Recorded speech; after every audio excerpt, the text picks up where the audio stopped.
Ready to dive deep with this one? We're cracking open Mark McCormack's What They Don't Teach You at Harvard Business School. This should be good. The guy built a sports and media empire, right? IMG. But his book's about way more than just that industry. Exactly, it's about people. Which I guess makes sense. You got to handle people to handle business. And he kicks off with these two encounters, one with Nixon, the other with this golfer, Doug Sanders. And those two couldn't be more different, you'd think.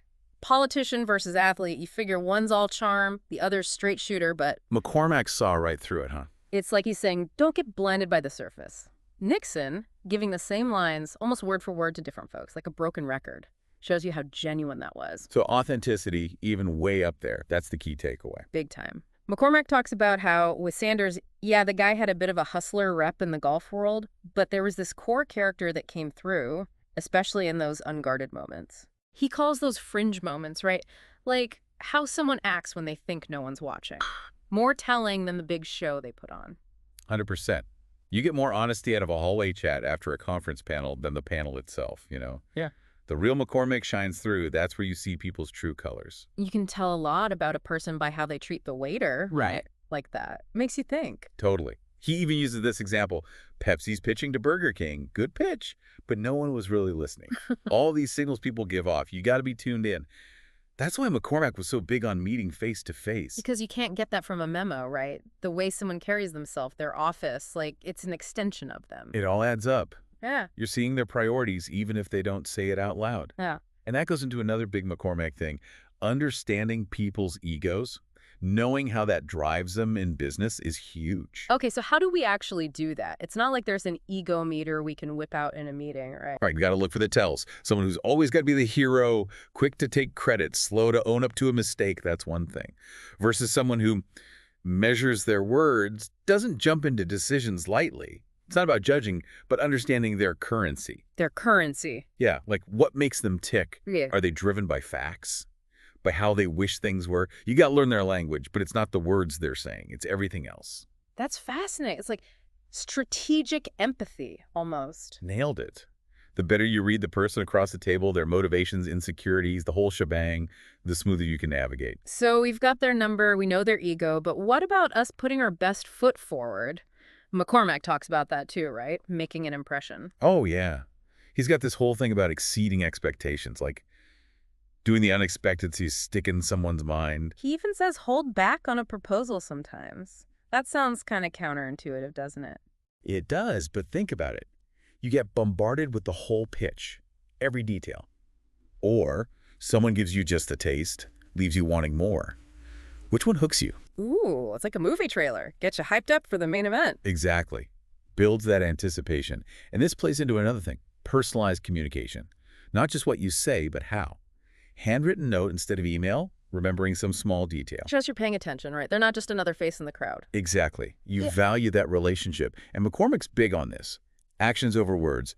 You make a promise, you better well keep it, no matter how small. He tells this story early in his career, breaks a tiny promise on a contract with, get this, Arnold Palmer. No way. Arnold Palmer, the golfer. What happened? Blew up into this whole thing, really hurt their working relationship, drove home the point, even little things. You got to be reliable. Consistency, that's the trust builder. 100%.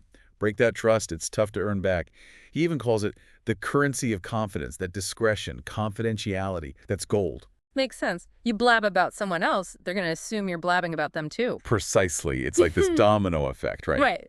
And then McCormack gets into these rules for climbing the corporate ladder, navigating the corporate jungle, he calls it. First rule, survival of the fittest. Okay, that sounds kind of intense. Are we talking like gladiator-style office politics? Nah, not quite that dramatic. Yeah. But companies, especially big ones, it's a pyramid, right?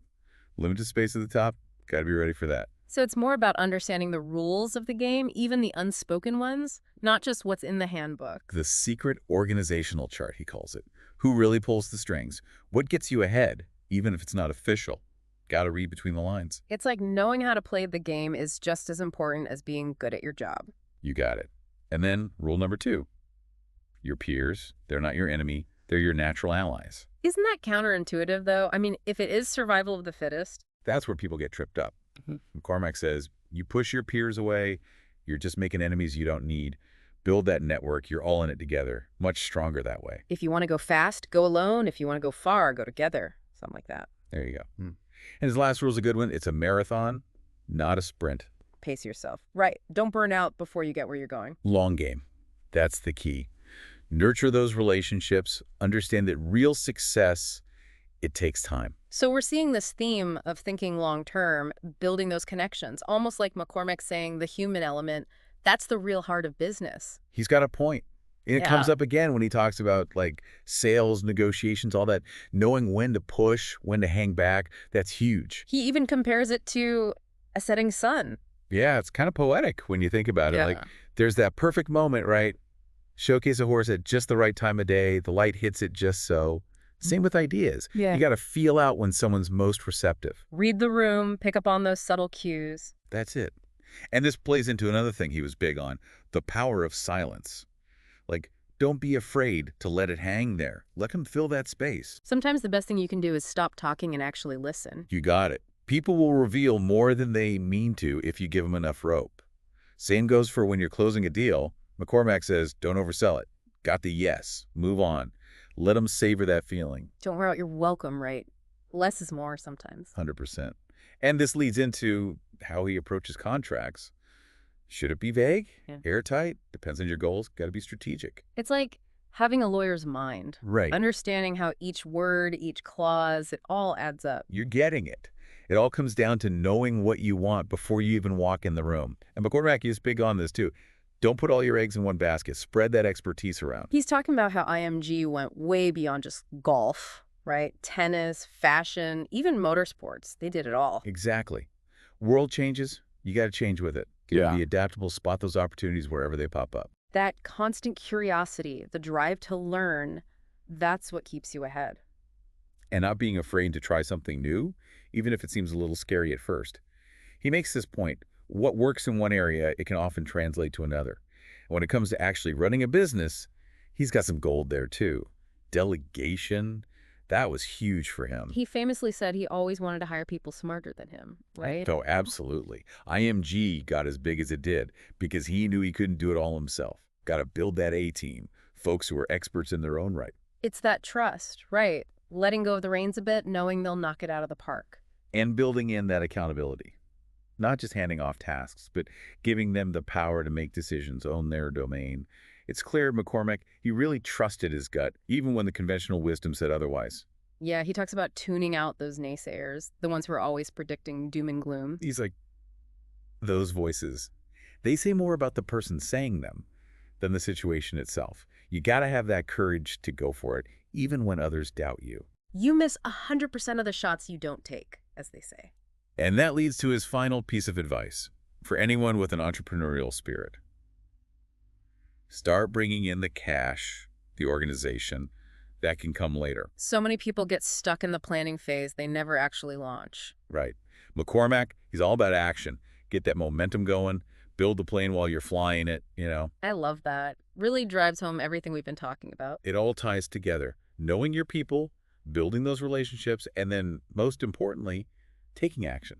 Getting things done, but doing them with, like, a human touch, In today's world, that's a really refreshing approach. So, listeners, if you want to dive deeper into McCormack's world, and we highly recommend you do pick up a copy of What They Don't Teach You at Harvard Business School. You won't regret it. It's packed with those counterintuitive insights, really makes you rethink how business gets done. And reminds us that at the end of the day, it's all about people. Those connections, that's what matters. So as you move forward, think about how you can use McCormack's wisdom in your own life. Build those bonds, stay flexible, and never stop learning. Sometimes the most valuable lessons, they happen outside the classroom.